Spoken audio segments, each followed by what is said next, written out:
I want to welcome you to this video review of a live online session. The recording here is of a session that I did in my Psychology 101 course. It's a whole session on learning. And hopefully what you're going to be able to do in your review of the session is get a sense of what a live online class looks like. The focus is not so much on the technical issues of what button do I push to do this, or how do I do that technically, but larger pedagogical issues. How to manage students during an online session, how to increase interactivity, how to incorporate polling questions in to give you and your students an opportunity to do a check on their understanding of different concepts. So the whole focus here really is on giving you a sense of how an online session, that's a live session via a web conferencing tool, could be part of your fully online course. So I'm going to actually start the session by doing a quick little pre-session sound check. The focus here is on making sure that students can actually hear me. And there are a number of different ways you can do this. You can ask them to respond to the chat box. You could have them raise their hand if they're hearing you just fine. So technically, lots of different ways to accomplish it, but it's a good thing to do on your end just to make sure you haven't accidentally bumped a button on your headset to make yourself be muted, anything like that. So doing a pre-session sound check is one of my big technical recommendations for running an online session. I'm going to paste into the chat box for you guys our list of learning outcomes for this chapter on learning. One of the things that I routinely do, whether it's a face-to-face session or a live online session, is provide students with a list of learning outcomes. And this learning outcomes list really shows students what we're working on and gives them a guide for their studying. So students often in my course clamor for a study guide as we move on towards the first test, let's say. And what I tell them is the list of learning outcomes that I provide to them is the study guide. And if they can do those things well, they're going to be in good shape when that first test rolls around. A second technical recommendation I have for you after doing the sound check with students at the beginning is to mute the students' audio. Sometimes if you leave the students' audio open and available to them, you'll get some strange feedback. You'll hear dogs barking in the background and so forth. So I recommend muting their audio.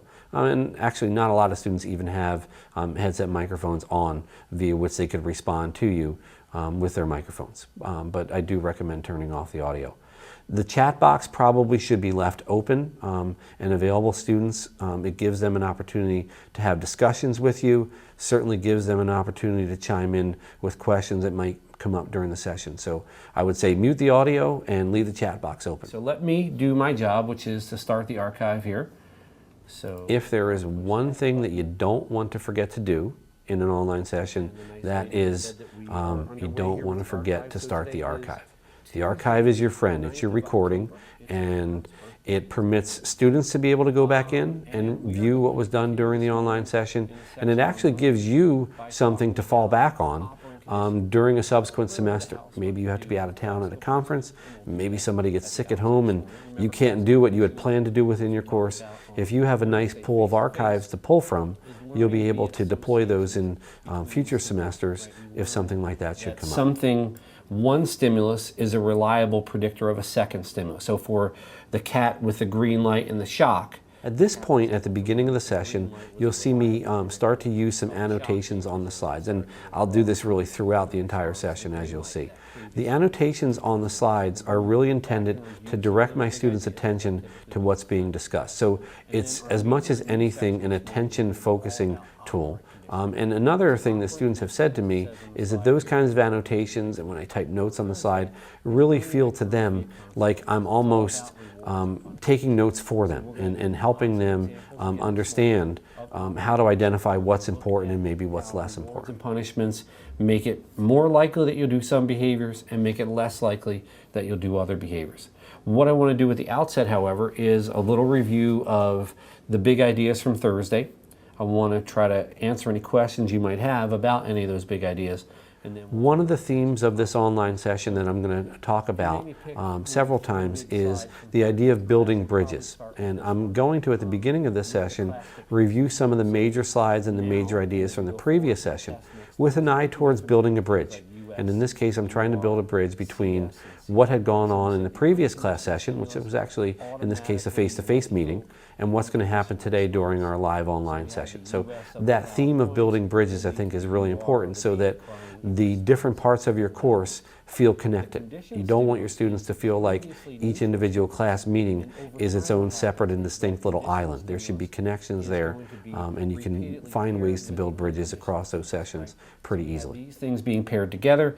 So with the cat example, it's green light, shock, 2, 3, 4, 5, 6 times, and then suddenly the green light by itself is able to elicit a new response.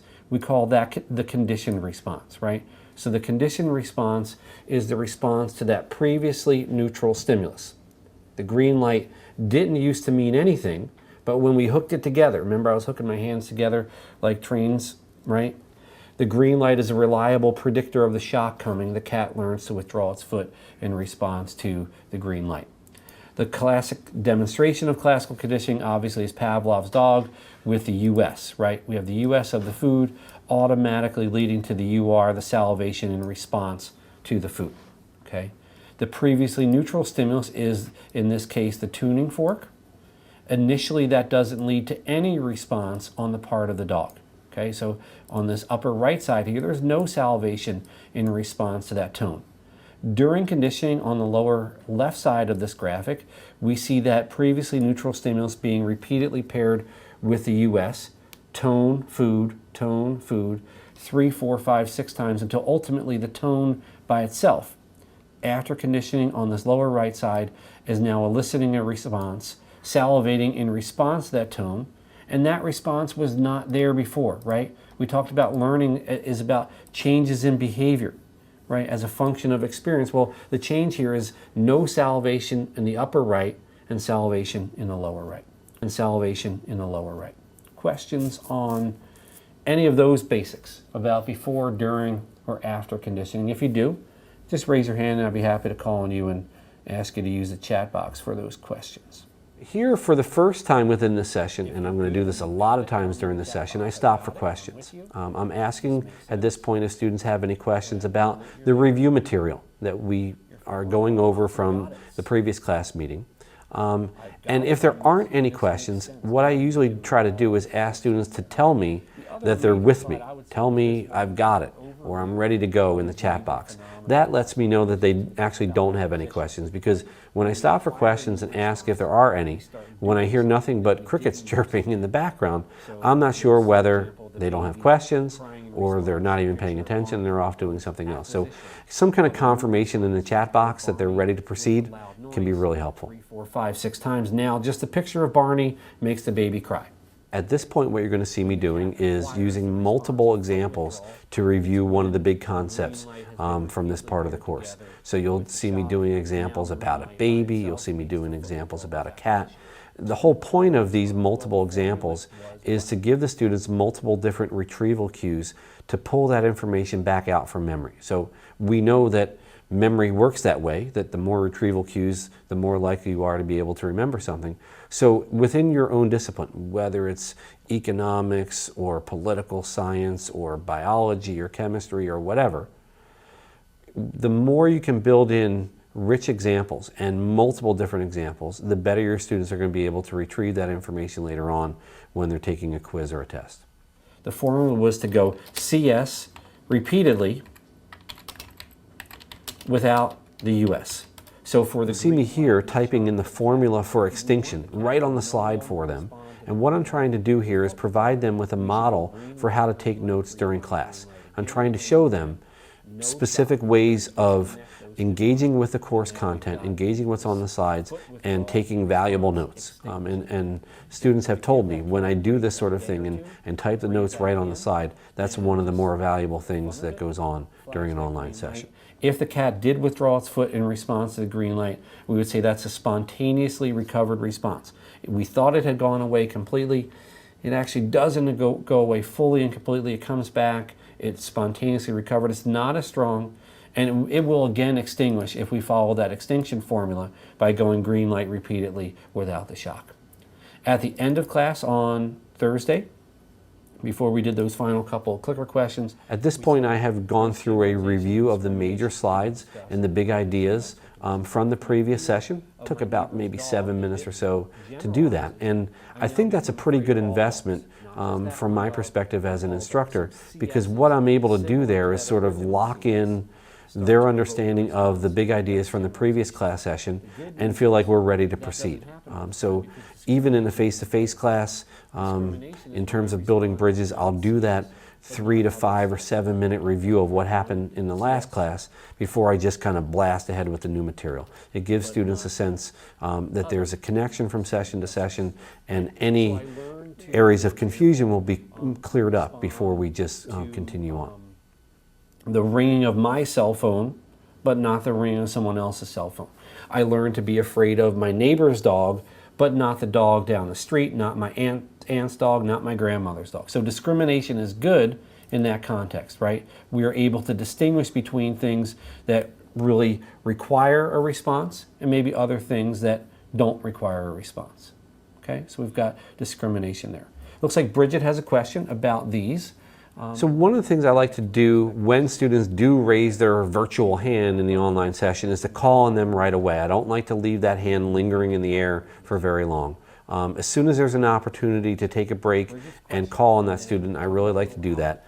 The message there really is that I have high regard for their questions, that I value their input, that I value their questions, and really just to reinforce them for asking good questions. And I think the fact that I do that is one of the reasons why in the live online sessions I typically get more and better questions from my students, because there's that sort of instantaneous feedback. And even for the students who are a little more shy, there's an opportunity to raise their hand and interact in a way online that maybe they're not comfortable doing in a face-to-face class. German Shepherds, right? So you could actually use your question to think about the distinction to be made here between generalization, where it goes from dog number 1 of the dachshund type to all dachshunds, but just dachshunds and not German Shepherds. Does that make sense?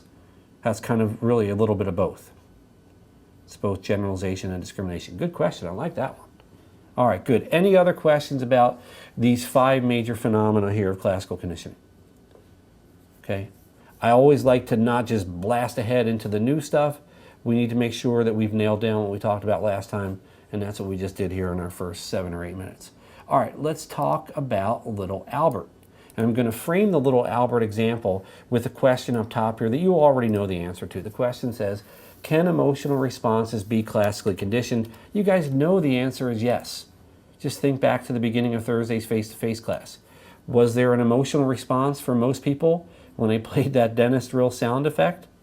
Certainly. Most people didn't like that. Okay, so right about this point, what you see me doing is referring to a demonstration that I had done during a previous class session. What I'm doing in this case, yet again, is showing some of those connections between what went on before and what's going on right now. Again, this theme of building bridges between sessions, between class meetings is really, really important. And we're able to use this demonstration to show the classical conditioning of emotional responses. And actually, my little Barney example with the purple dinosaur and the loud noise was pretty darn close to little Albert. So the US here in the little Albert example is going to be the loud noise. Basically what they did was they banged on a steel bar. I just like to think about it as almost banging on a gong. Well, tell me in the chat box, what's the unconditioned response going to be from a little one in response to that loud noise? What is little Albert going to do if you bang a gong behind his head there? He's going to cry, right? So I'm going to say cry or distress of some sort, right? In response to the loud noise. Remember, we always want to sneak in that in response to phrase to keep the UR and CR clear from each other. What Watson does in his work is he piggybacks on top of the loud noise stimulus a second stimulus, previously neutral stimulus of the white rat. If you look closely in the picture here, right between little Albert's little feet there, you can see a fuzzy, furry white rat. So I'm going to put the CS as the white rat. It's a previously neutral stimulus that is going to start to elicit a response that it didn't elicit before, okay? What's the sequence going to be? Well, you guys know it's got to be CS first, so white rat, loud noise. They've got to be close in time. We talked about both of those things on Thursday, right? CS first, close in time. White rat, loud noise. White rat, loud noise. 3, 4, 5, half dozen times. Now what happens? When I place that white rat in front of little Albert, what does he do? He shows the crying and distress response. So the CR is going to be cry/distress in response to what? In response to now the white rat. Okay, that's the conditioned response. At this point, you'll see me taking a look at the little Albert example, one of the most famous examples in all of psychology. And after I go through and do a simple presentation of the basics of that example, I stop and ask the students for some responses to some pretty simple, pretty straightforward questions. The goal here is to open the door for all the students, even the shy, relatively withdrawn students, to get involved in what we're doing in the class, to participate. One of the things I definitely have noticed over the years when I compare the interactions in a live online class with a similar class that might be done face-to-face is that I get more and better questions in those online sessions. And I think it's because there's no need to raise your hand in the classroom as you do in the face-to-face class. So if I virtually raise my hand, most people probably won't even know who I am, and if I ask maybe a silly question or not the greatest question, it's not as embarrassing as it would be if we were perhaps face-to-face in the classroom. So it's a really good opportunity in the online sessions to sort of broaden out from maybe the 3 to 5 students, as you know, who maybe typically ask most, if not all, the questions in those face-to-face class sessions. Let me stop there for a second. Any questions about the little Albert example here? Of the emotional responses being classically conditioned. If you do, just raise one of the things that is running through this section of the course in particular is the opportunity to do lots and lots of rich examples.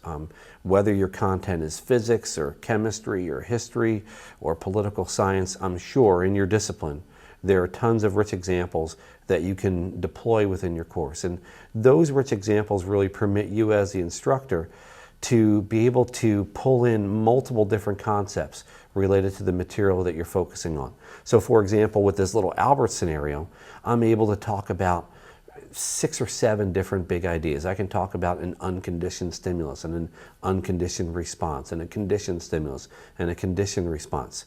Things like discrimination and generalization. And most of those terms won't mean anything to most of you guys watching the video, but the point is, when you develop those rich examples over time, it really lets you map out for students multiple different big ideas. So I think that's an important part of these online sessions and just teaching in general. Where I have those, and I'll pull up this one, which I think is a good one to be able to do. So if you can do this well, then you're going to be in good shape when...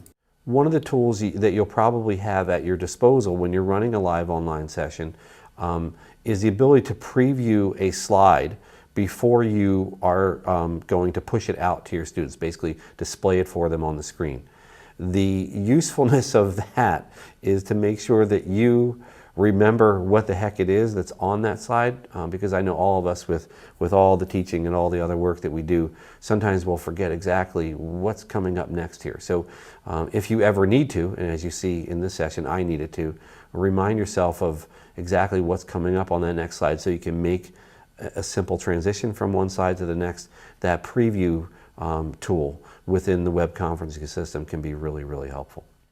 The test rolls around next Thursday, so there it is. This one has the black background. Here's the question. If you wanted to put little Albert's fear response to the white rat through the process of extinction, you want to extinguish that response, which of these things should you do? Should you give him candy whenever he encounters? Now we've come to one of my favorite things to do in the live online sessions, which is the ability to ask a polling question. The specifics of what buttons to push and how to do it is less important than the idea of giving your students an opportunity to, again, chunk the material, to break the session up into 8 to 10 minute segments. Most importantly, these polling questions permit me and the students to get a sense of what they do know and what they do not know. And I think it's the do not know part of it that's as important as anything. These are questions that typically in a face-to-face class you might be asking via clickers if you're a clicker user. If you're not, you might be throwing these questions out there as discussion topics. And probably what's most valuable from the student perspective, and this is what they've told me over the years, is that the polling questions in the online sessions give them a sense of the types of questions that they're going to encounter on the test. In other words, I will show them a polling question, like I've done here in this session, and put a similar type of question on the test. Okay? It gives them the opportunity to have a sense of what they're going to encounter. Okay? Sometimes those questions are pulled right from old tests, so I'll have a polling question that comes right from an old test. Sometimes what I'll do is I'll do a polling question in a live online session and put that same item verbatim on the test for the students in this course. So in either of those directions, it gives students an opportunity to see what they're going to be encountering when those test questions come up. He will no longer associate the rat with the noise. Good. Hannah says basically the same thing. Gavin is doing a good job there, but actually, Gavin, we're breaking the association not between the US and the CR. When we take a look at the answers that students have given, one of the things that I like to do is call on students who've gotten the question correct and ask them to explain to me in their own words why that was the correct choice. So if you chose A and that was the correct answer, why did you choose A? Explain to me maybe a specific word or phrase in the question that clued you in that that was the way that you wanted to go with your answer. What I like about this tool is that it lets students be able to teach each other. It's a form of peer instruction, if you want to think about it in that way, where they can use jargon-free language to explain to each other what's going on in that question. Another great opportunity with this kind of interaction around the question, around the polling question, is the ability to call on students by name. You're able to increase your social presence.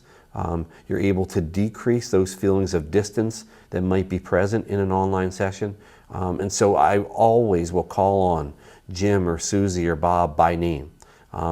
What's interesting within my course, given that the face-to-face class sessions are so large, is that when we have those face-to-face class sessions, it's pretty unusual for me to know a student's name and to actually call on them by name. So in the online session, there's an even greater sense of closeness in the fact that I'm able to call on them by name, which typically in the face-to-face class, I just don't know enough names to call on students by name. So that feedback after the polling question and that interaction around what is the right and the wrong answer is pretty important within these live online sessions. But between what? The US and the CS. Very good. Thanks, Ace, on that one, right? So we got those things connected together, right? White rat, loud noise, white rat, loud noise. And all I'm doing here, sitting in my office, is now disconnecting my hands, right? Now, white rat is no longer a reliable predictor of the loud noise. So little Albert stops responding to it with fear. Really, really good. That's 5 out of 6 of you guys getting that right is fantastic. Any questions about that item at all? What you'll see here in what I'm doing in this online session is not just plowing ahead after the question is over. I always stop and ask for questions about that item. I want to make sure that no one's lost. I want to make sure that what we're talking about here in terms of this specific concept is clear.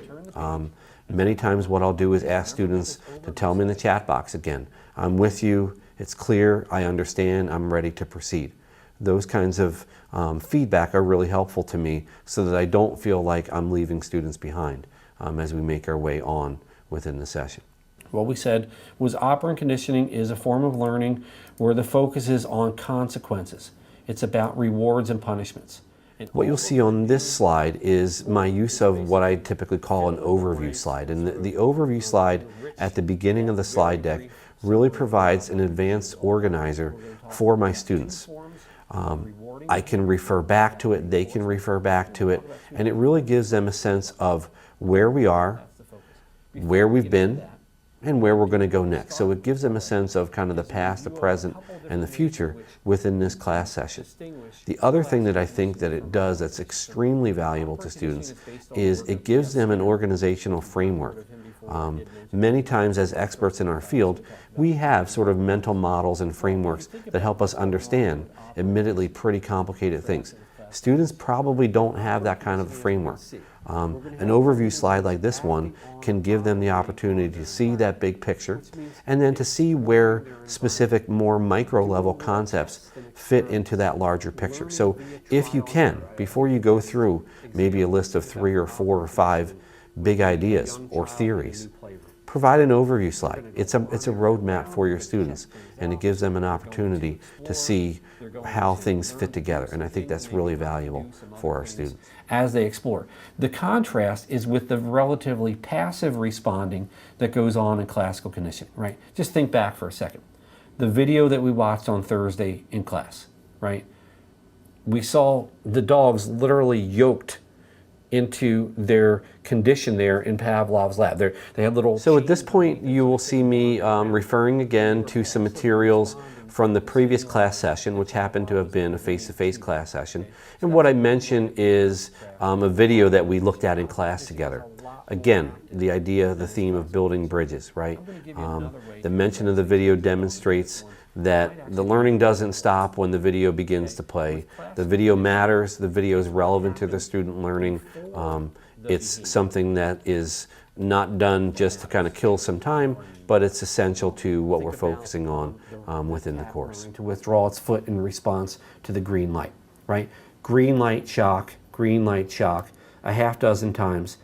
It's the green light stuff and the shock stuff, those stimuli, before the behavior of the foot withdrawal that matters. Okay? The foot withdrawal occurs as a function of what goes on before it. The contrast this morning is going to be with operant conditioning. As you could probably guess, it's going to be what happens after the behavior that matters. What do I mean by that? Well, we're going to learn with operant conditioning that behaviors are shaped by consequences, right? As it says down below here, rewarded acts tend to increase in frequency. So I do this behavior. At this point, you see me again stopping for questions. It's probably a 7 or 8 minute gap between the last time I stopped for questions and this time. If no new questions come up at this point, sometimes what I'll do is I'll mention typical questions, typical good questions that might come up. So I might say, sometimes students are confused about the difference between this and that. So let me explain that just in case you were wondering about that yourself. What that does for you as the instructor is it gives you the opportunity to sort of model those good questions. And it also, I think, is an invitation maybe to some of the students who are a little more shy to maybe chime in. Maybe they had that question themselves, and maybe they'll be less likely to be afraid of chiming in with those questions because you've sort of opened the door for them by asking the question themselves. All right, let me stop there for a second. Questions on the basics here of how operant conditioning is different from classical conditioning, and these simple ideas down the bottom about how rewarded acts tend to increase in frequency and punish acts tend to decrease in frequency. Make sense? A question that came up in the first class that was a good one was about, well, what about situations where a child misbehaves and they actually learn to do more of the behavior going forward, the misbehaving? What I said there was what happens oftentimes for parents and sometimes for teachers as well, is that we inadvertently reward behaviors that we actually want to see less of. So if you think of like disruptive behavior in the classroom, okay, one of the ways that that's getting rewarded is maybe what happens is when the child is on task and doing their work, the teacher doesn't present them with any kind of attention. That's what you're supposed to be doing. And it's only when they start jumping up and down on their chair or shooting spitballs off the walls that the teacher starts paying attention. I'm inadvertently rewarding those disruptive behaviors in that context. Okay? So there certainly can be situations where it's a negative behavior that we're aiming to try to punish. We're actually inadvertently rewarding it, right? The other classic example would be the temper tantrum meltdown at the checkout at the supermarket, right? So the 3-year-old goes, I want candy, I want candy, I want candy, I want candy. And the parent repeatedly says, no, no, no, no, no. What does the 3-year-old do? Starts spinning his head around like the exorcist. I want candy, I want candy, I want candy. Parent, just to get them to be quiet, does what? Presents them with candy, and lo and behold, what have you just done? You have just rewarded the temper tantrum. So you know what's going to happen next time in Vons? They're going to do it again. because you have inadvertently rewarded the thing that you actually don't want to see more of. Okay? Questions on that at all? Rewards versus punishments and this kind of inadvertent rewarding of behaviors that you really don't want to see any more of. Make sense? All right. Skinner loved to work with animals, worked a lot with rats, and so we've got this nice picture of the Skinner box. This is figure 7.9 from page 276 of your textbook. I need to continue with the theme of building bridges. At this point, what you're going to see me do is building a bridge between the figures that are integrated into the PowerPoint slides and the textbook that the students are going to be reading. So I'm going to mention at this point the figure, the number of that figure, the page on which it appears within the textbook. Again, the idea of building bridges, in this case, between the live online sessions and my students' reading of the textbook. I think what you're doing here when you try to do this kind of thing is model the active use of the textbook in class. And so when the students re-encounter topics that you talked about in class that are also in the textbook, you're going to have the opportunity to see those connections. The textbook isn't off on an island somewhere and completely unrelated to what you're doing in the course. In fact, it gives a nice bridge, a nice complement to what you're doing in your live online session, or even what you might be doing in a face-to-face class. We'll pretend this is like a super duper fancy Bose speaker. It's like $300 in the Skinner box, and if he scratches on it, that's going to be a big problem. Okay, we're going to want him to stop doing that. Okay. So we want him to stop scratching on the speaker, and we want him to start pressing on the bar there, okay? Those are going to be the points of focus for behaviors to increase, behaviors to decrease. It turns out that for behaviors to increase, we have two forms of reinforcement that we can use. We can use something called positive reinforcement, and we can do something called negative reinforcement to get him to press on that lever more and more and more going forward. All right, so raise a hand for me if you think you've got a brilliant idea of how to get the rat to press on that bar more and more often. At this point, I'm introducing a couple of the big ideas of the entire session.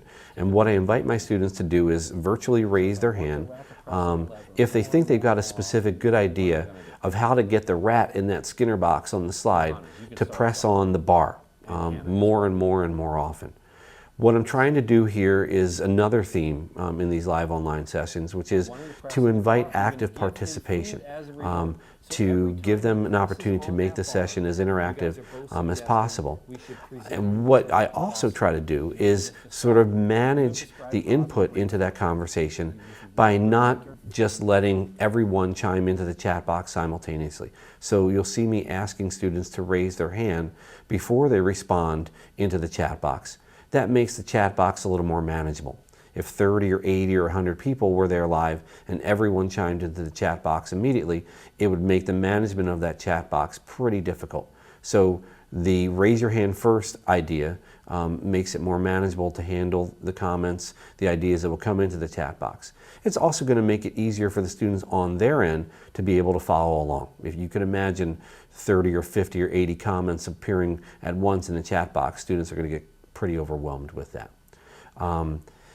If I were to step back and think about what I'm really trying to accomplish here, what I'm really trying to do is do some behavior management in this virtual classroom. So you would do similar things in a face-to-face class to keep things from getting out of control. This is sort of behavior management at the level of a live online session, and I think it's really important to do that. Devious to get the rat to press on the lever. Raise a hand if you think you've got another way to get him to do this. So he's pressing on the bar. I'm going to present him with food. That's one way. That's called positive reinforcement. Luis thinks he's got another way of doing this. Tamitha as well. Go ahead, both of you guys. Shock him. Tell me more about shocking him. How's he going to learn to press on a lever if we're just shocking him? Poor rat is just going to get depressed. In this terrible Skinner box, I keep getting shocked constantly. My life sucks. How do I get out of here? How is he going to learn to press on the bar? Oh, Johannes jumps in here and says, when he presses on the lever, doing so will stop the shocks. I love it. That is negative reinforcement. I will tell you here on the front end that this negative reinforcement concept is the number one thing in the entire course that students mix up. Okay, so don't mix it up. I'm going to help you because I've been doing this for so long. I know lots of good examples to help you understand negative reinforcement. The first thing I want you to understand about negative reinforcement is it's not punishment. Okay? At this point, what you see me do is take a look with the students at a new concept called negative reinforcement. And I'm going to let them know at this point that this is one of the most difficult concepts in the entire chapter. And I really sort of call in their attention. So I know when I'm running a live online session that students could be tempted to go off into a different tab in their browser and get on Facebook or chat with their friends or check their email. Here I'm trying to sort of gather everyone up and say, here's a big idea and a challenging idea. It's a difficult concept. More than anything, I'm using a motivational technique here to try to encourage their engagement with me and with the course content, again, around this particularly difficult concept. I've been teaching this course for 13 years now, and I know that this is probably one of the top 3 to 5 most difficult concepts in the course. So I'm able to use this motivational technique to pull them in and say, hey, let's really focus in now. If you've been drifting a little bit, you've been doing something else, come on back, right? They can't do that so much in the face-to-face class, but online, I think they're probably even more susceptible to that. And so circling them in and focusing in on big concepts, I think is really important to do in an online session. That is where we're going. I'm going to focus your attention up top by dropping a line across here, and let's just focus initially on positive reinforcement. Look at the title. At this point, you'll notice that I drop a line across the slide to try to focus in the student's attention on one topic at a time. Various web conferencing tools typically flatten your PowerPoint slide. So if you were in a face-to-face class, you might be able to make your bullet points appear one bullet at a time. PowerPoint slides in the web conferencing systems typically are presented with all the bullet points at once. I like to use these lines across the slide to say, let's just focus above the line for a minute and then move on from there. Another approach is to try to create separate slides that have bullet point 1, and then the second slide that has bullet points 1 and 2, and then a third slide that has bullet points 1, 2, and 3. I don't want to get involved in doing all of that, so I typically leave all the information on one slide, and then I'll just use the annotation tools to sort of break down the slide in a step-by-step way for my students. Again, the idea is to make the material more digestible into these more manageable chunks. And I think it's pretty easy to do that with some of the annotation tools that are available to you. In this context, positive has to do with presenting something, and I'm circling the P in positive and the P in present. It's about adding something. Okay, I present something. It's not positive good. It's positive adding something. So look at our example on the slide. Okay, so at this point what you're going to see me do is, again, use what I know about memory to try to help students remember course content that's going to be particularly important. So I'm going to circle the P in positive, and I'm going to circle the P in the word present to give them a visual cue to support a mnemonic device about the idea that positive reinforcement involves the presentation of a stimulus. I probably have at least 10 or 12 of these over the course of the entire semester. And those mnemonic devices really give good support, I think, to students who might struggle to master some specific concepts. Maybe in this case, they're going to confuse positive reinforcement with negative reinforcement. And this is an opportunity to give them something to kind of hold on to. And I see, when I mention these kinds of mnemonic devices in a face-to-face class, I see a lot more sort of frantic scribbling down in notebooks, because they know that those are things that later on, when they're studying for the test and then we're trying to retrieve this material on the test, those kinds of tools are really helpful for being able to remember things correctly. Primary reinforcers versus secondary reinforcers. Primary reinforcers are the things like the food and the drink and so forth that are biologically relevant. Secondary reinforcers are going to be other things like flowers, like paychecks, like scholarships, like attention, like applause. Okay? They're not directly dealing with your hunger or your thirst, those basic biological needs, but they're kind of connected in there. We'll talk about that more in just a bit. Okay? Any questions on positive reinforcement? That's the easy one, right?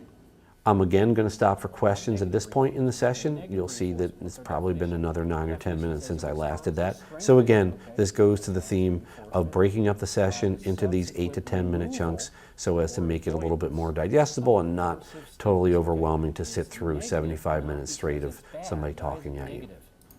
Well, if positive was adding, it's negative here because of subtracting.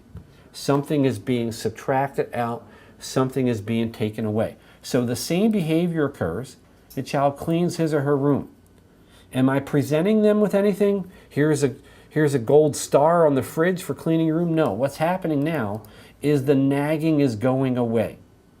The nagging will stop as a function of you're doing this behavior. Again, the action is after the behavior occurs. I do this behavior, and the consequence is the removal of this nagging thing. So effectively, with negative reinforcement, the child learns to terminate, to prevent, or to avoid these aversive stimuli, right? So an aversive stimulus is probably a term you might not have heard before. It's just something annoying. It's something bothersome. So let me just type that in, right? Annoying, comma, bothersome. That's what's going on here with negative reinforcement. We're learning to do a behavior because doing the behavior takes away something that we don't like, okay? The baby cries. We learn to pick up the baby because what happens when you pick up the baby? The crying stops, okay? Our car beeps at us. We buckle the seatbelt. What happens to the beeping? It goes away. I have a headache. I take an Advil. What happens to the headache after I take the Advil? It goes away, okay? So all of those are really, really good examples of negative reinforcement. So first of all, do you see how negative reinforcement is not punishment? The reason it's not punishment is it's on the slide that says ways to increase behavior, okay? We're increasing behavior in negative reinforcement. It's just the mechanism is a little bit different, right? The behavior doesn't lead to something being presented to me. The behavior leads to the taking away of something that I probably find annoying or bothersome. The beeping of the thing on the dashboard, the headache, the crying baby, etc. If I eat and it makes the hunger pangs go away, that eating is negatively reinforced. Okay?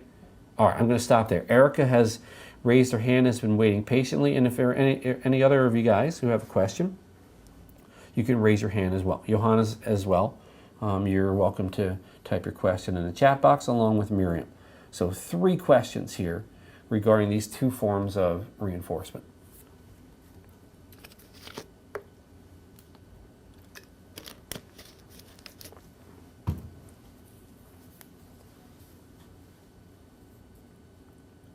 Okay, I answered Erica's question by doing the mind reading trick again. Awesome. Johannes and Miriam have questions. And the good news is I've got a practice exercise on Psych Portal that I'll show you guys in just a bit that will let you practice this. And in fact, we'll do like 4 practice exercises from that document before we get through the section this morning. Why isn't the negative reinforcement an example of classical conditioning? Because the stimulus appears before the behavior. Yeah, it's not classical conditioning, Johannes, because nothing is being linked up. What's happening here is there's something present, admittedly here, maybe the headache. I do a behavior and it makes that aversive stimulus go away. Okay, I've got a beeping sound that's present in the car. Put the seatbelt on, it makes it go away. Okay, but it's not about pairing things together, right? It's about consequences. So when I clean my room, when I take the Advil, when I put the seatbelt on, there's a consequence. And in this context, negative reinforcement means the consequence is the sweeping aside of something that I don't like. That subtracting out idea. Does that make sense? Good. And now Miriam asks, what if the parents with the candy stopped rewarding? Would child go directly in negative reinforcement? Would he stop cleaning again because he doesn't feel the need to anymore? So your question is, what happens when the positive reinforcement goes away?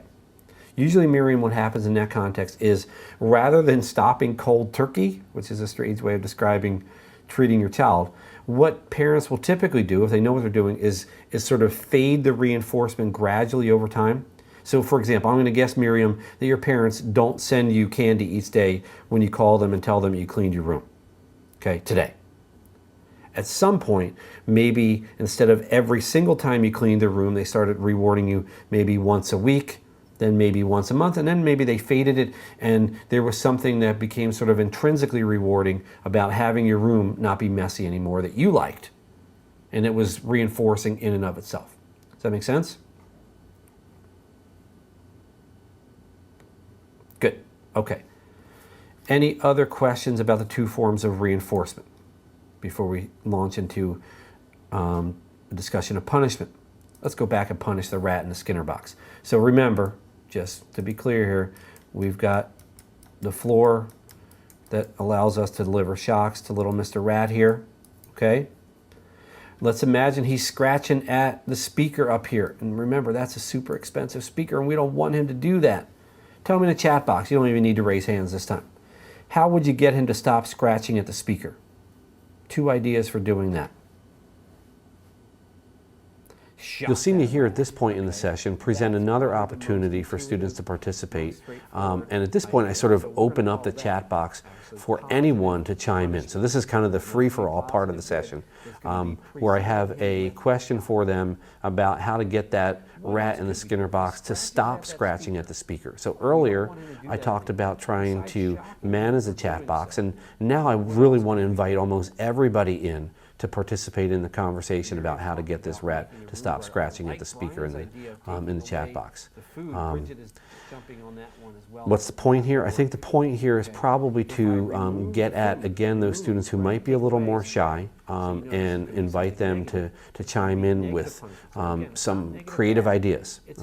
And if you look at the number of students who chimed in here, pretty similar numbers, 6 or 7 students each time. In a session of this size, that's pretty good participation, and it's not always the same 6 or 7 in the online session, which is a nice thing. He Loves Mandy by Barry Manilow. That song won't play anymore as soon as he starts scratching on that speaker. Maybe there's another song that he likes, okay? Make something go away that the rat finds attractive in some way. So let's go to 2 ways to decrease behavior. You're a parent, you're a teacher, you're going back to the idea of chunking the material into more manageable sizes. You'll again see me at this point drop a line across the slide.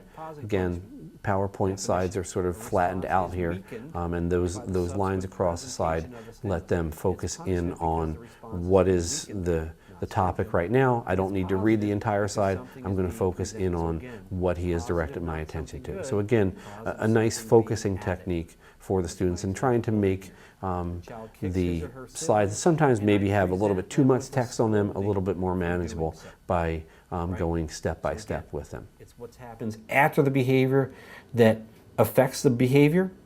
Kicking is followed by scolding. It leads to a decrease in the frequency of the sibling kicking behavior.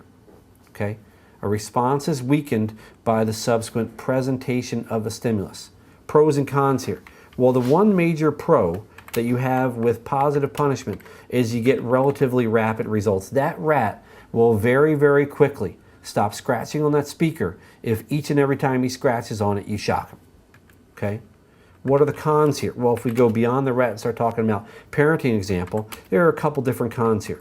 One is the issue of generalization. So let's imagine the behavior that you want to see less of is cursing and swearing by your 6-year-old. Your 6-year-old curses and swears like a sailor. Let's pretend the parents are divorced, and every time the 6-year-old swears and curses at mom's house, she uses positive punishment and presents him with soap in his mouth. Okay, that's positive punishment. But every time he does that behavior at dad's house, let's say dad laughs and thinks it's hilarious. That behavior won't go to 0. That behavior change won't generalize unless everybody involved is doing the same thing in terms of punishing that behavior. Okay? Second issue here is the set of negative emotions that can be aroused in the receiver of the positive punishment in terms of their feelings towards the punisher. Okay? If my dad is constantly scolding me or smacking me or kicking me anytime I misbehave, I'm going to become afraid of that guy. I'm going to have some negative emotions towards him. And so that would be a second drawback here of positive punishment. Okay? The third issue would be modeling negative behaviors. And what I mean by that here is that this is a situation where I might be inadvertently teaching the child some negative behaviors, right? If the only way I get the child to stop doing something is to smack them upside the head, tell me in the chat box, what are they going to do when they're at the top of the slide and they're supposed to wait for the 3 kids in line in front of them to go first? And they want to go right now. What are they going to do? They're going to smack those other kids.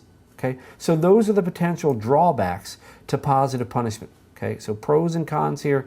Pros are we get this really rapid set of results. The cons are the lack of the generalization, the negative emotions, the fear towards the punisher, and then the modeling of those negative behaviors. The good news is, for parenting examples, we could talk about negative punishment. A response is weakened, that's why it's punishment, by the subsequent removal of a stimulus. So what happens here again is negative in the sense of something being subtracted. Okay? The child is doing the same behavior, they're kicking their sibling, but instead of presenting them with scolding or a smack upside the head, what do? I take away something. Sometimes you'll hear negative punishment called response cost. And the idea here is that your response costs you something. In this case, the behavior of kicking your sibling costs you your favorite toy. Okay? Something gets removed, something gets subtracted out. Basically, with negative punishment, you're punishing behavior by taking away something that the organism, that the child finds desirable in some way. Right? Your perfect example of response cost that probably all of you experience somewhere along the line is a timeout. What do you lose when you're in timeout?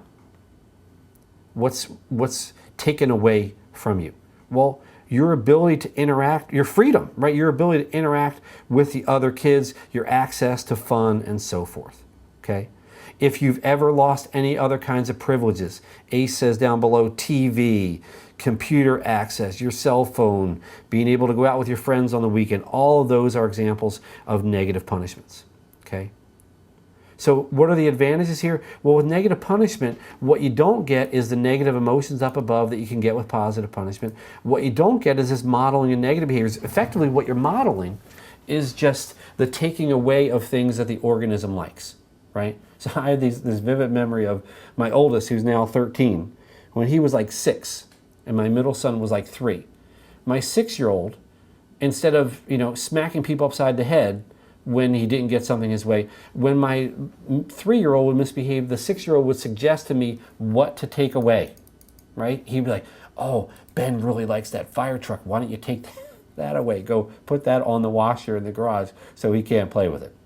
Okay, so it's a slightly different kind of feel with that negative punishment. And then obviously, if you're talking about parenting examples, the thing that gets taken away should be some kind of valued object, some kind of valued activity. You don't get to go to the zoo with everybody else. You shouldn't say to your child, I'm taking away my love for you because you kicked your sister.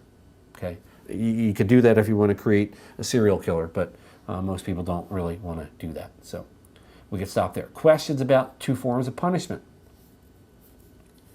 Bridget is up first.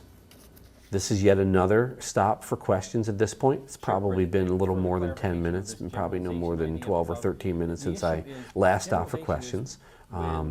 Certainly there were lots of opportunities for questions and interaction in the meantime, but at this point I want to sort of step back, take a deep breath with them and say, okay, we've covered a lot of ground.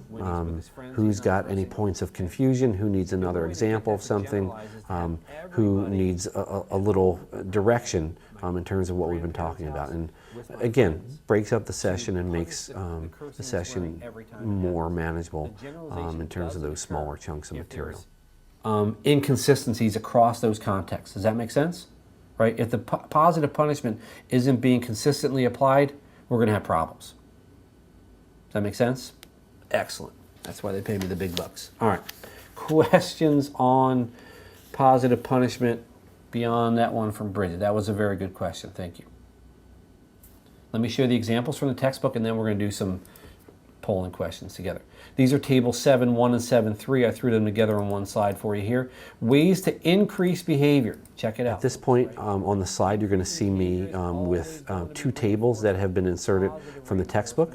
The point here is, again, to build that bridge. In this case, it's not building a bridge from session to session, but building a bridge between what we're doing in the online session and what they're doing with their textbook reading. So again, it calls out the textbook as an important part of the learning process. I think a lot of times students sort of see that as an extra, as an add-on, and kind of an optional thing to read the textbook.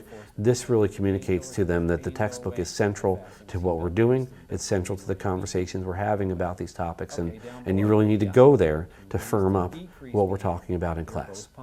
Positive punishment, negative punishment, positive punishment. The dog barks, I spray him with water.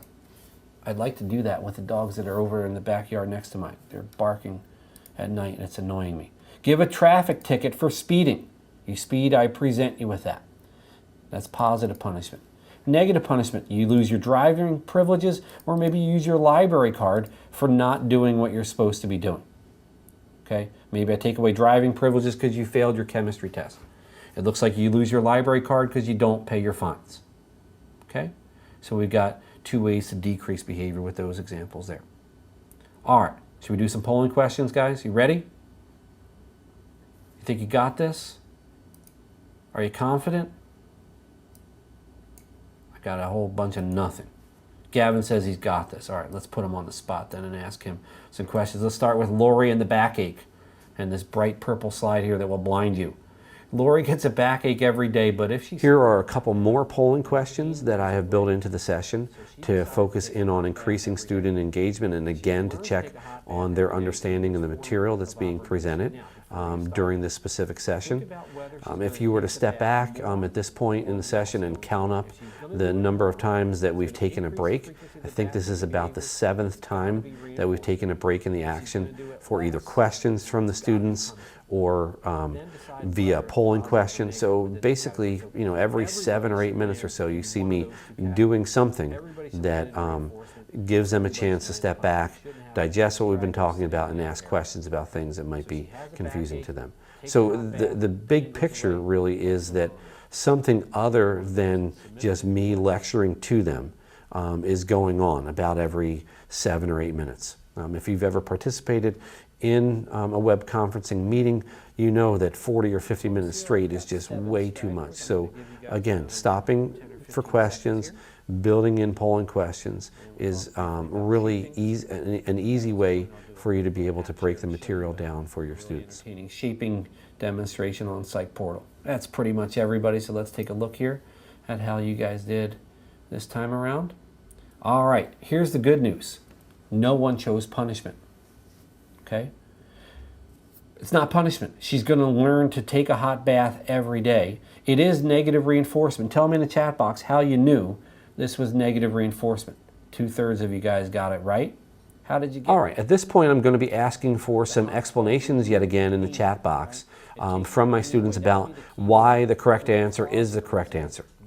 They can explain things in their own words without using all the fancy jargon that psychologists use. They can explain their thinking.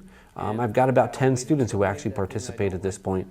And when I use this approach in the online session, really what I'm doing is providing a way to do what's called a peer instruction approach that I would do in the face-to-face class with clickers. Peer instruction basically involves letting students discuss with each other the question, and then you come back and ask the question a second time. Again, increasing interactivity, making this less of a unidirectional, me talking at them kind of online session, and much more of an interactive and I think richer online class for them. Temper tantrum, scolding, more temper tantrums.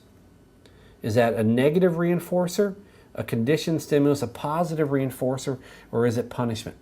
Okay, we're asking about the scolding. I give them a second polling question in a row here. I've got kind of a mini quiz built in. We're about 2/3 of the way through the session at this point, so I really want to take this chance to see where everybody is, if they're with me, and again, don't forget, those polling questions can give them a nice preview of the kinds of questions that you're going to ask on your test. So that's a key thing for me, and I want to really sort of highlight that point about using polling questions online. If you're in the face-to-face class and you're a clicker user, thinking about using those questions to model for the students what you're going to ask them to do when the first test rolls around. If you teach an introductory level class like I do, one of the big concerns is, well, what are the questions going to look like on that first test? These polling questions online, I tell my students again and again, are just like the things that they're going to see when test one rolls around. So it gives them an opportunity to see those items, and I think it really helps reduce some of the anxiety that typically is there when they move towards that first test. A little more time for folks to chime in. Here's one of my little tricks and tips for you as an instructor teaching an online class. You may, on occasion, want to preview the results of your polling question so that you can reduce the likelihood of what we might call an unpleasant surprise. If you ask the question and a large number of students get the question incorrect, you don't want to find yourself gasping at how much they don't know. So the preview, the results tool lets you be prepared with what you might like to do next. It gives you some sense of whether you're going to need to go back and maybe revisit some topic that you've been talking about. Maybe you're ready to move on.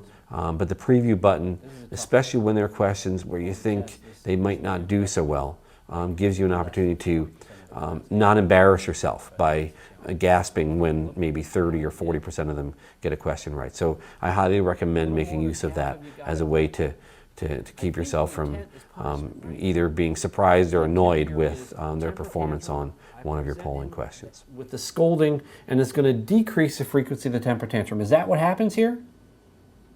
What actually happens? The more frequently he loses his temper. So it's temper tantrum, scolding, more temper tantrum. So what is this?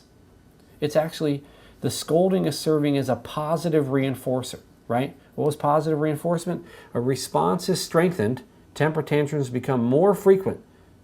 A response is strengthened by the subsequent presentation of a stimulus. I present the scolding, but it actually boomerangs on me. It backfires in this way where it actually leads to more of the tantrums. That's an odd kind of scenario, but technically that's a positive reinforcer.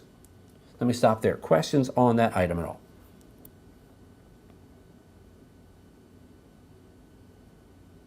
Don't feel too bad if you got that one wrong. That is not an easy question, as I said, but it's a good one in terms of challenging you to think your way through all the different permutations of that question. All right, so let's talk briefly about shaping, and then I'll do an app share to share with you some shaping resources from Psych Portal.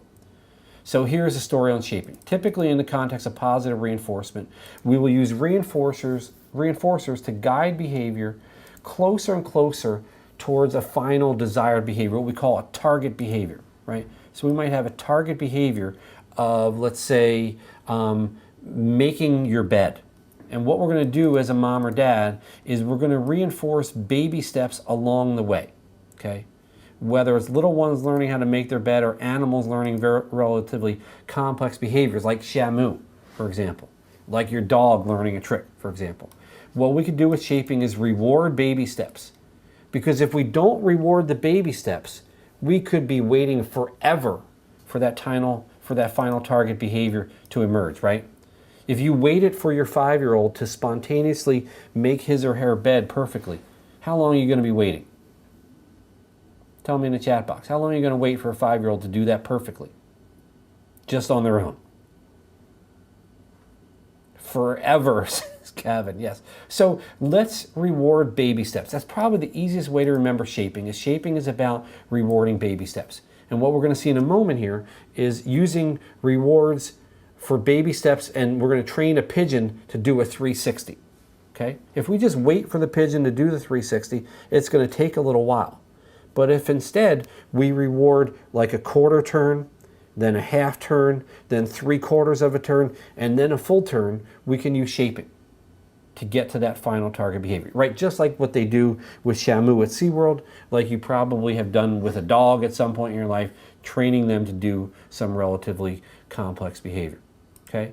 So what I want to do with you guys real quick is an app share. So let me push the magical buttons here to share my screen with you guys. And we're just going to pop into Psych Portal briefly together, look at the shaping demo, and then also look at some more practice exercises regarding operant conditioning. So one of the great tools in a lot of the web conferencing systems that are available to us as faculty members is something called an app share or an application share. The app share function lets you share with your students multimedia resources from your course website, from some other website just out on the internet somewhere. And in this case, what I'm able to do is point out to them some specific practice exercises that I've built in. So maybe what you have on your course is some materials in Blackboard. And maybe there are some practice exercises or some additional learning objects that you want to provide to your students. Well, when you do something like an app share, you sort of drive them around the Blackboard site or some other website and show them what is available to them there. Again, building a bridge between what you're doing in the online session and what they can do outside of class to prepare themselves for the class and for the test that will be coming up. Come on, load up. One of those days, huh? All right, let's see if this will cooperate. If it doesn't, I'm going to pull the plug on it in a second. There we go. It finally loaded in. Some background here on this first slide showing you some information about shaping. It's basically what we talked about on our slide. Here is the pigeon. Train the pigeon that a click signals food. So the first thing we need to train him is that there's an indicator here. I don't know what that error message was. That there's a click that indicates that a reinforcer is about to be given. Okay, there's a little click. There's a little classical conditioning thing sneaking in here with shaping. Here it is. Okay, so he's got the idea that there's going to be food presented there. In step 2, we're going to reinforce him when he turns to the screen. A quarter turn. He hasn't done it yet. He hasn't done it yet. Come on, buddy, you can do it. Nope, not yet. Nope. Nope, not yet. There he goes. We present him with food. Okay.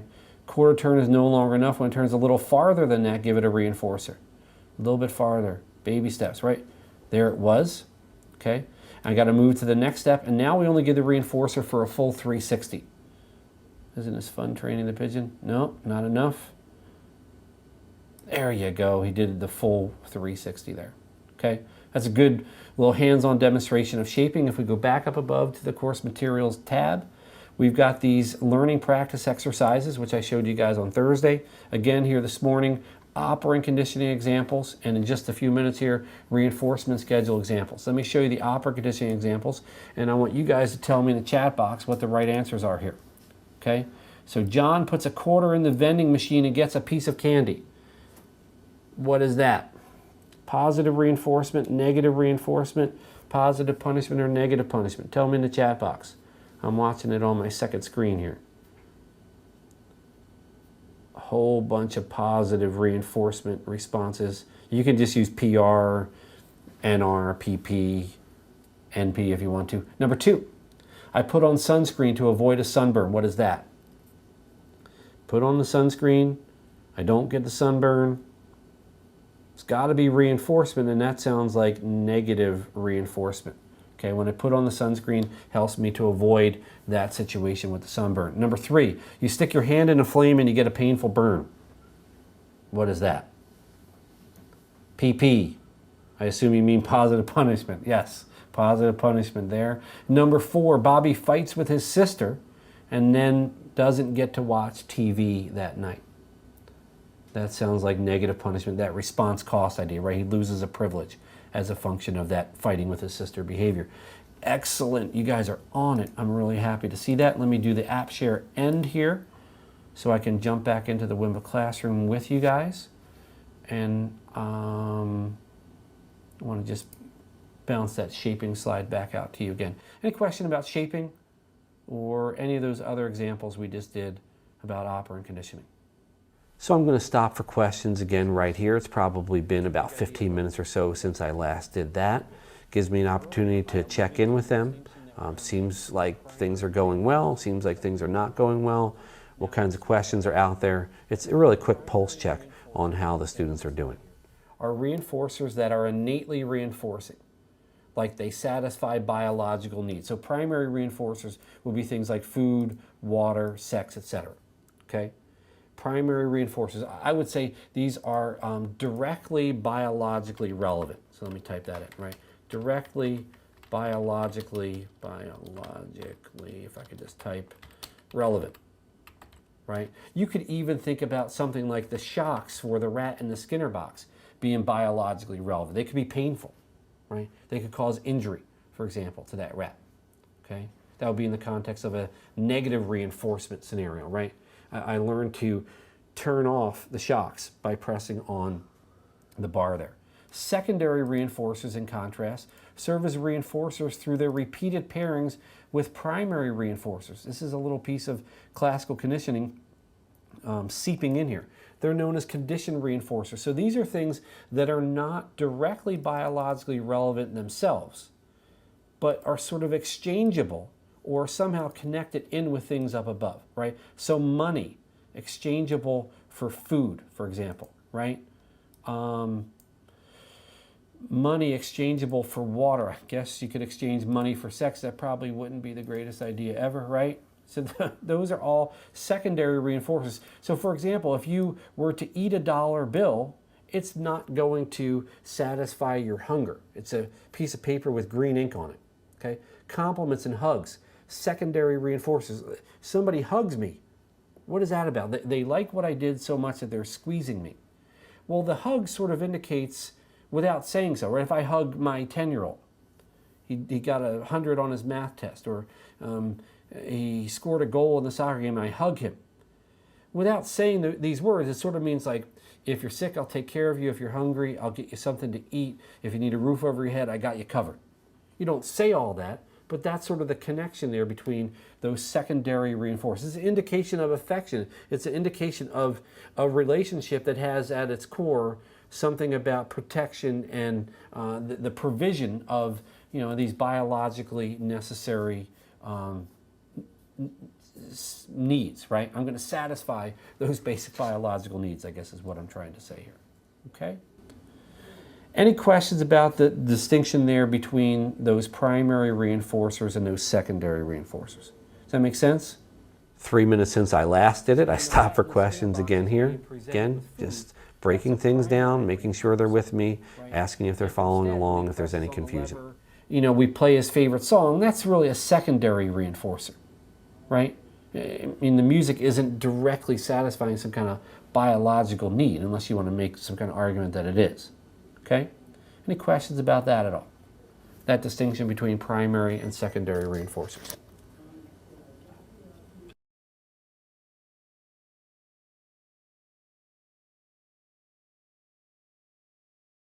Came up in the first class was, well,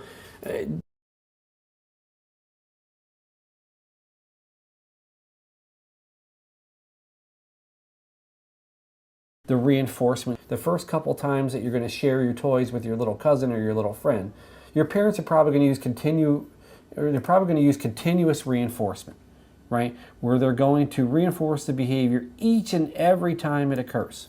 Okay? Ultimately, they start to fade that reinforcement and they go to intermittent or partial reinforcement. Okay? Partial reinforcement is when we reinforce the behavior intermittently. Okay? We administer these reinforcement schedules, this partial reinforcement, I'm sorry, I should say, we administer partial reinforcement via reinforcement schedules. These basically line up and tell us how often we're going to provide the reinforcer if we're not going to do it each and every time that you do the behavior. Should I give you the reinforcer, Mr. Rat, for pressing on the lever like every 5 presses? Should I give you that reinforcement like every 10 minutes? How many sandwiches should they have to buy to get a free sandwich here at Subway? Right? Those are reinforcement schedules. Right? I'm not going to give you a free one each and every time you buy a sandwich. Maybe it's you buy 10 and I give you 1 free. Okay? So these reinforcement schedules ultimately break down into ratio schedules and interval schedules. Ratio schedules up above the line here are those that are based on the number of responses, the number of times that you do something. Okay? So what are they? 2 types, FR and VR. Fixed ratio, variable ratio. Fixed ratio schedules are schedules where the reinforcer is given after a fixed number of non-reinforced responses. Okay? So what happens is I'm a car salesman and I get a reinforcer in the form of a bonus for every 10 cars that I sell. Sell cars 1 through 9, nothing. Car number 10, $1,000 bonus. Cars 11 through 19, nothing. Car number 20, a bonus. A fixed ratio, right? A set number of responses are required for me to get that reward. Okay, so we could say bonus after X cars sold, right? X cars means some number of cars. That's fixed ratio. Variable ratio, one of the most powerful forces on the planet. Variable ratio schedules are what's going on here with the slot machines. Okay? If the rat is in the cage and is on a variable ratio schedule in the Skinner box, he's going to get food dropping into the food tube, into the food dispenser on every 5th press of the lever. 1, 2, 3, 4, 5. Gets food. If it's variable ratio, it won't be necessarily number 10. It might be number 14, and then number 16, and then number 22, and then number 30. And it averages out to about every 5th time. If it was fixed ratio, it would be every 5. 5, 10, 15, 20, 25, 30. Variable ratio instead is when it's a variable number of non-reinforced responses. Slot machines are your best example. Honestly, I can't come up with anything better than that, right? You sit there and, not unlike the rat pressing on the lever, you're pulling on that arm there, and you might win every 5 times. But it's not on pulls 5, 10, 15, and 20. It's on pull number 2, pull number 8, pull number 20, pull number 21, pull number 27, whatever. You get the idea. A variable ratio is a variable number of times you have to do the behavior before, which I promise I will, okay? You have to look at it and decide whether the reinforcers are being given based on the number of times you do something or based on time. Look down the bottom here. Interval schedules are based on the time that has elapsed since the last reward. If it's a fixed interval, it's a set amount of time. So if you are going to check for the U.S. mail, the mail checking behavior is going to be reinforced on a fixed interval schedule once every 24 hours at, say, 2 p.m. Okay? It's a set amount of time that has to elapse before you get rewarded for that behavior, okay, for checking for the mail. Email would be a good example of variable interval schedules, right? It's not like a once-a-day little email man that comes into your computer and drops off the mail at noon each day, okay? You might be reinforced for checking your email at 9 a.m., maybe then again at 2 p.m., maybe then again at 3 p.m. Who knows, okay? Variable interval schedule. Another example, since we're in San Diego, right? Waiting for a good wave, if you're a surfer, is reinforced on a variable interval schedule, right? The reinforcer is given after a variable amount of time has elapsed. So if the rat in the cage is on a fixed interval schedule, it would be every 10 minutes. If the rat presses on the lever during that 10-minute interval, food is presented when the clock goes 10 minutes. Food drops in. Minutes 11 through 20, if he presses on it during that time, at 20 minutes it drops in, right? If you get paid every 2 weeks, you're on a fixed interval schedule for your paycheck, right? You get paid once a month, you're on a fixed interval schedule. Variable interval, in contrast, the rat in the Skinner box presses on the lever and it averages out maybe to every 7 minutes that food drops in, if during that 7-minute interval he has pressed on the lever, okay? It might come at minute number 3, minute number 19, and then minute number 21. That averages out to about every 7 minutes, but it's not exactly every 7 minutes. Okay? Let me stop there for a second. Questions on ratio and interval schedules here. Number of time for ratio schedules. Number of times you do the behavior for ratio schedules. Passage of time for the interval schedules. We've got another stop for questions here. I guess you're seeing that as a theme. Probably about 7 minutes or so since I last did that. If I'm counting up, I think we're at about 8 times that I've stopped for questions in about 70 minutes of teaching. If you do the math, I guess we're averaging out to about 1 stop every 9 minutes or so. So clearly that's something that can be a valuable part of breaking down the session into smaller and more manageable chunks. Table 7.2, these schedules of reinforcement. So at this point in the session, we're getting pretty close to the end.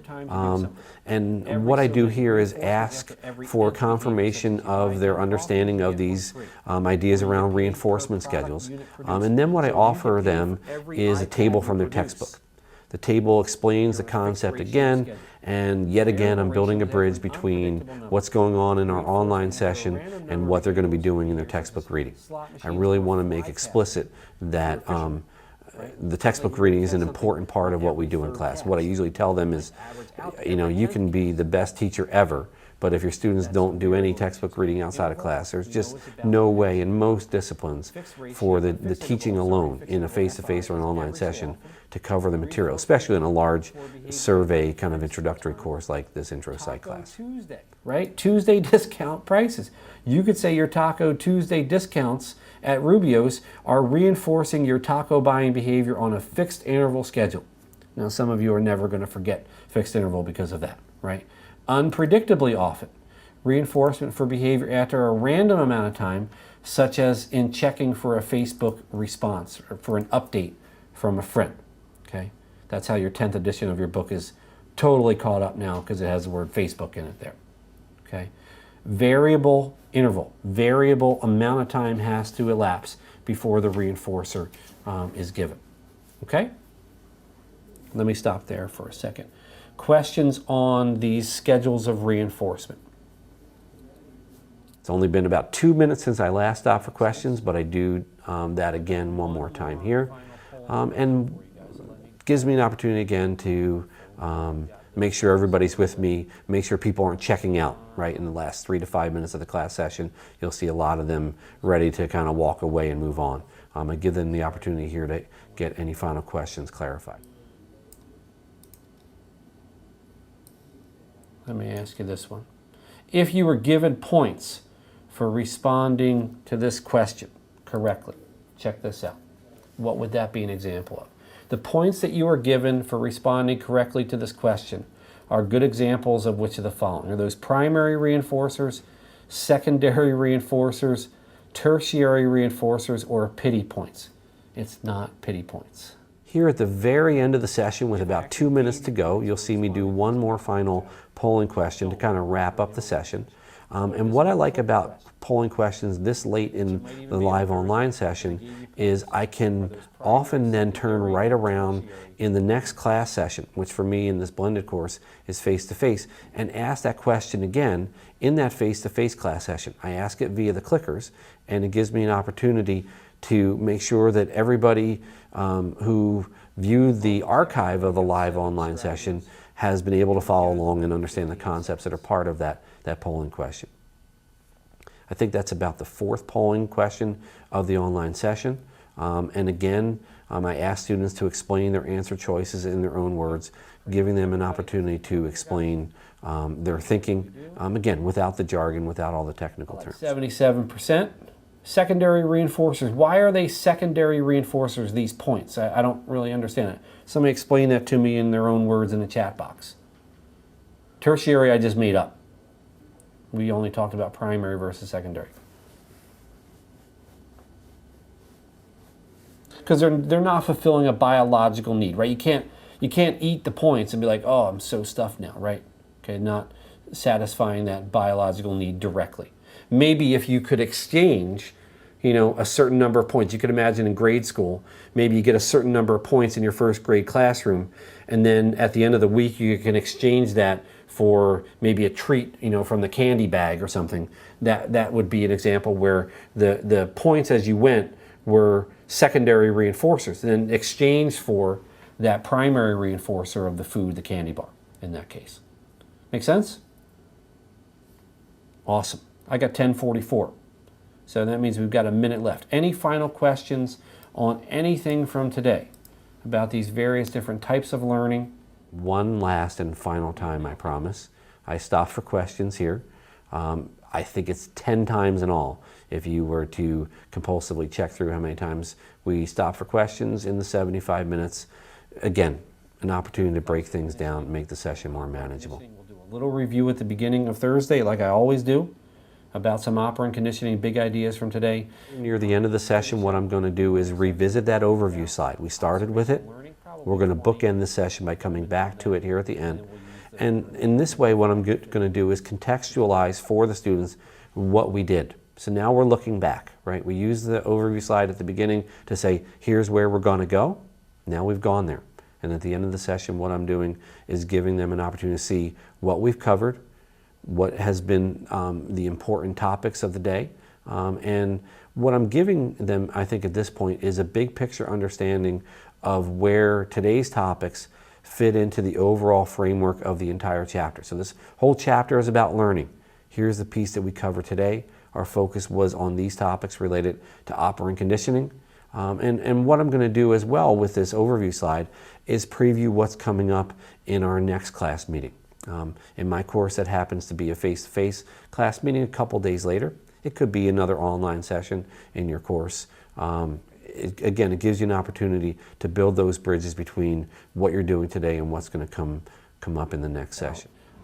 Memory. So we do memory on Thursday. We finish up memory next Tuesday in an online session together, and then your test number 2 is next Thursday, the 18th of October. Anybody got any final questions? At the very last opportunity, right before I say session over, see you next time, I ask one final time, any final questions. I don't really get any typically at this point, but it gives them an opportunity to get final questions clarified.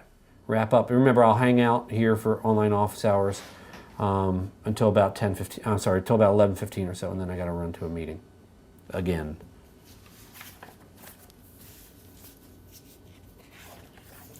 These PowerPoints are always in the archive. They're in the recording. The incomplete slides are also on Psych Portal. If you click on the Course Materials tab, there's a folder that says Incomplete Slides. So either way, you can get them after we're done. Make sense? All right. Good deal, guys. All right, we're done for today. Have a great rest of your Tuesday, and I'll see you guys face-to-face Thursday at 9:30. All right? I'll see you guys later. Archive is stopped at this point. I'm going to get a message ultimately that it is done being processed, and when that message pops up, I'll know that the archive is ready to go. Now I've received that message that the archive has been completed. I'm going to go into Blackboard. I'm going to rename that archive. I'm going to give it a catchy title. I'll put the date on it. I'll probably call this one, Learning Part 2 or something to that effect. Thereby making it easier for students to be able to retrieve what they want from that session rather than the default, which typically is just a date with a timestamp on it. So what I want to do at this point is sort of step back for a second and summarize for you some of the big ideas after having reviewed this session. The first big idea is a set of technical suggestions or recommendations. So I pointed out at the beginning the importance of reminding yourself to start the archive. So that's really significant. I showed you ways of trying to manage the chat box. Keeping the chat box closed on occasion if you need to, or asking students to raise their hands before they respond in the chat box. Things like renaming archives with something that indicates what's in the archive. All of those are, I think, good technical recommendations for you, and I think that's one of the big ideas I want to share.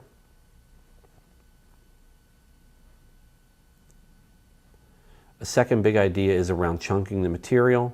Breaking it up into more manageable pieces. You saw me stop for questions probably about 10 times in the 75-minute session. That can certainly help to make the material more easily digestible.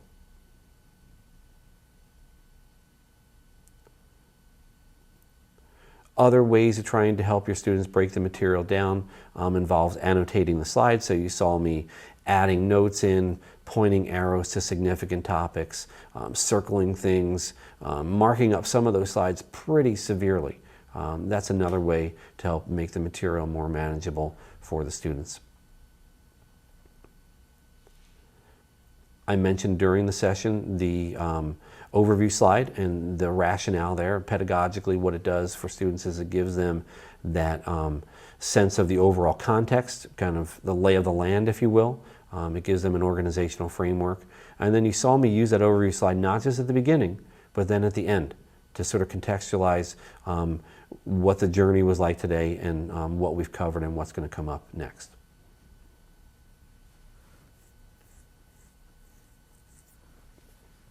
There are numerous different ways, as you've seen in this session, to enable interactivity during the online session. You can certainly stop for questions. We've talked about that. You can certainly, when questions arise, call on students by name, decreasing that sense of distance that can be there in an online course. You can use the chat box in creative ways. You saw me invite students to just kind of chime in there with any ideas related to one question, after having previously sort of managed the chat box in a different way. You can use open-ended questions. You can invite students to suggest different options to handle a specific situation. You can certainly ask students to explain why they chose their answers to specific polling questions. So that peer instruction approach that I talked about before. Those polling questions, I think, are a really valuable part of these online sessions for the different reasons that we've talked about during this review. You can just go down to build bridges, that's fine.